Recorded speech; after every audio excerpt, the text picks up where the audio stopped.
Hey everyone, it's Melanie. Welcome back to my channel. Today we're doing part 2 of a video series on English paper piecing and these little beautiful hexagon flowers. So if you have missed part 1, go ahead and watch part 1. It's the last video just from a few days ago. Today we are going to make this into a beautiful mug rug. And a mug rug is basically like a small placemat. We've been talking about stories in quilting and I wanted to share one of my very favorites really quick before we get started. This is the Friendship Star Block. Back in the pioneer days of early US history, women would make these Friendship Star Blocks for other women who were headed west. They would embroider their names in the center.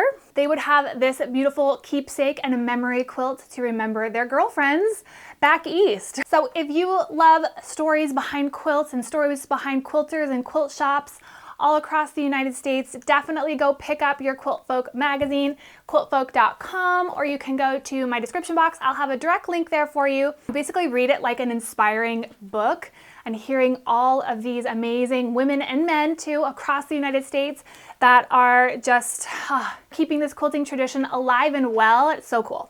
So we're gonna take this and now we are gonna remove the papers. We're gonna get it ready to stitch onto our mug rug.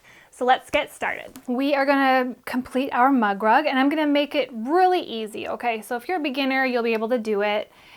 My pretty little inspiration picture there. Now you need 10 by 10.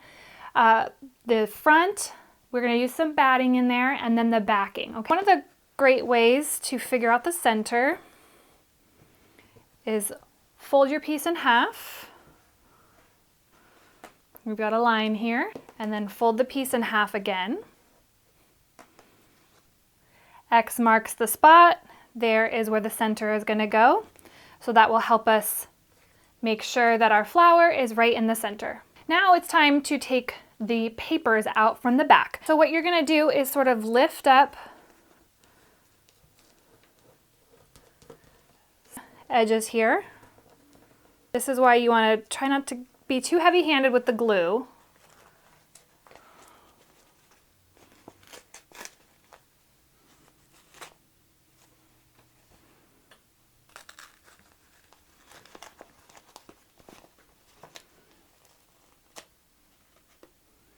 I was a little bit heavy with the glue, so I'll just press that and put it right back into shape. Just like that. So if that happens, you can just give it a quick press and put it all back together. So now I want you to gently remove all the paper. If by chance you are having trouble getting your edges off, you can run the seam ripper down. I'll try to do it left-handed here so you could see. And then it will just come right up. So now here's what we're gonna do. We're gonna place the center of this guy on the center that we found.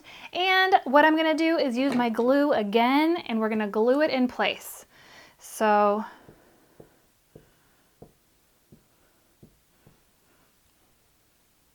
before you press it down too much, make sure, about 2 inches from each side, 1 inch, come down. And we'll add some pins. All right, so if you're anything like me, we've had enough with the hand stitching. So you can, of course, hand sew this onto the background fabric if you would like to. I'm gonna go ahead and machine stitch it down. So I'm gonna stitch by machine all along the edge, lining up the edge of my hexagon with this side of my presser foot. I'm actually gonna start on my white fabric because I'm using white thread. So that back stitch will be extra unnoticeable. Okay, back stitch done.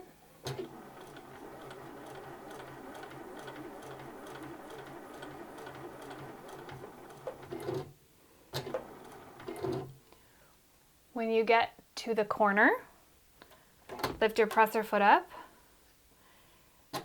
and rotate it around.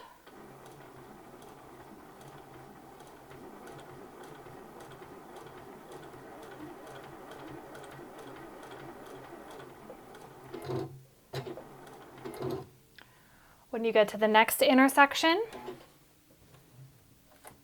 continue doing that all the way around your flower. Here's our last pass.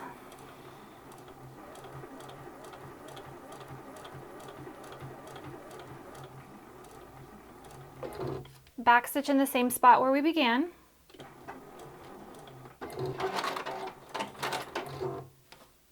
And then we are all attached. You see how close I was to the edge of that? We need to make sure that the stitching looks like that in order to make sure everything's attached. Now you can give it a quick press and we can finish it up.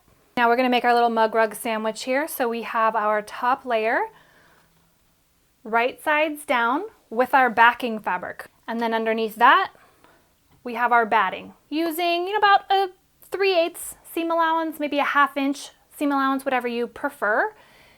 We are going to stitch around there, but we need to leave an opening about this big in order for us to flip it right side out. Mine will be just shy of a 1/2 inch.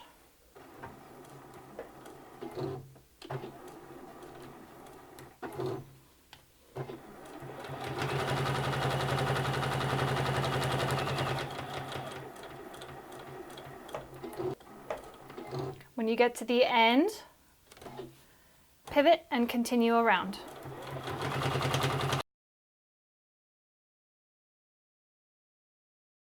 Last bit here.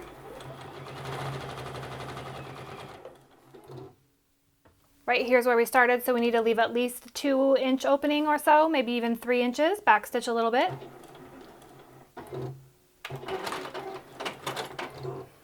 Now what you do is clip your corners. Don't clip any of the stitching that you did. Just clip some of the bulk so that we have nice corners. Now where the hole was, we want to take the 2 right sides of our pretty fabric and pull that through. Use your fingers and pop those corners out, or use a point turner, chopstick. Now we want to take it over to the ironing board and press it. Okay, now it's nice and pressed. Be sure that you press your opening nicely so that that all stays nice and neat. Now we're going to stitch around the outside of our little mug rug here. So right now I'm going to actually switch my foot out and use my walking foot. You can try out your regular foot if you would like to. If you don't have a walking foot, I'm sure it will work just fine. Then I'm going to do an optional step, which is to add a little bit of quilting. So a little tip is I am going to start in that little white spot where I can backstitch without it being as noticeable as on the yellow because I'm using white thread. I've got my needle position all the way to the right side so that I have about 1/4 inch stitch in between the edge. That way I can catch my opening and make sure that it's nice and securely closed.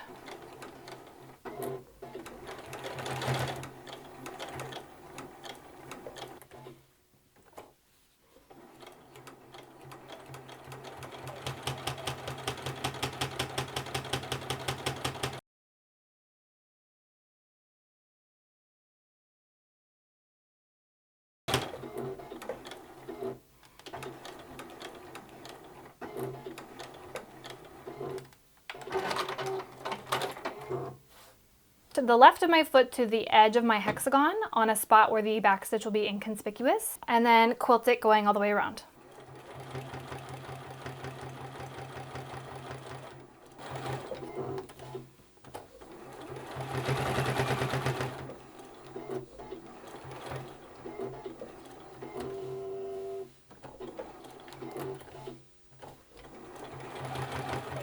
Now, if you would like to add any additional stitching that you wish.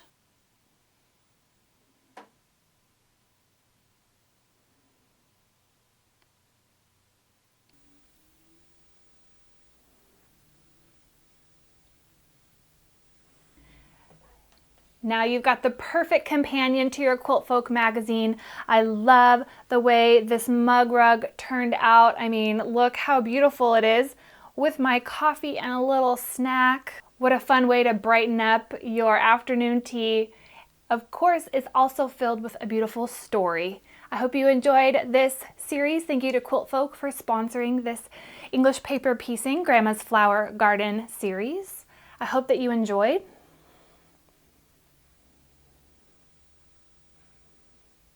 Happy quilting!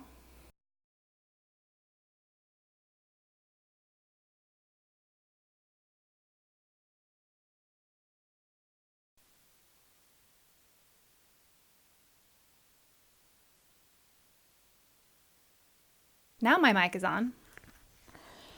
I really should do this before I hit record. One more sip of coffee.